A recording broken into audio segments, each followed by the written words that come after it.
بسم اللہ الرحمن الرحیم، الصلاۃ والسلام علیکہ یا رسول اللہ صلی اللہ علیہ وسلم۔ اللہ کی یاد اور شیطان کی چال کے بارے میں آج ذرا ڈسکس کرتے ہیں۔ ایک شخص ہر روز رات کی تنہائی میں اللہ تعالیٰ کا ذکر کیا کرتا تھا۔ اس کام میں اس نے کبھی ناغہ نہ کیا تھا۔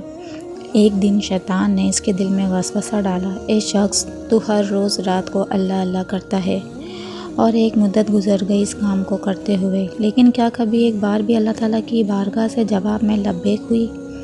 تو کس عاجزی اور انکساری سے اللہ کی ضربیں لگاتا ہے، لیکن بارگاہ خداوندی سے تجھے ایک جواب تک نہیں آیا۔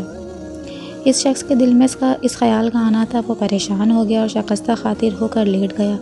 خواب میں اسے حضرت خضر علیہ السلام کی زیارت ہوئی۔ آپ نے اس سے پوچھا، اے اللہ کے بندے، تو اللہ کے ذکر سے رک کیوں گیا ہے؟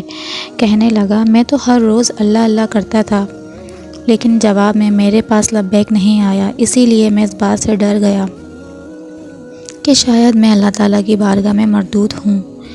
یہ سن کر حضرت خضر علیہ السلام نے فرمایا، اے شخص، اللہ پاک نے مجھ سے فرمایا کہ جا میرے اس بندے سے کہہ دو، تیرے اللہ اللہ کہنا میرے ہی کرم کی وجہ سے ہے۔ کیا میں نے تجھے اپنے کام میں نہیں لگا رکھا؟ تیری تڑپ مجھے سب پتہ ہے، میں تجھے بھولا نہیں ہوں، نہ ہی میں نے تجھے نظر انداز کیا ہے۔ تیری ہر پکار پر، ہر بار اللہ کہنے پر میں تجھے 1000 بار لبیک لبیک کہتا ہوں۔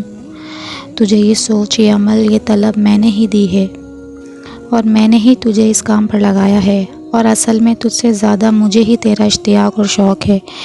اس شخص نے جب یہ خواب دیکھا تو ہڑبڑا کر اٹھ بیٹھا اور فوراً صدقے دل سے تائب ہوا، اور پھر دوبارہ اللہ تعالیٰ کے ذکر میں مشغول ہو گیا۔ آمین یا رب العالمین۔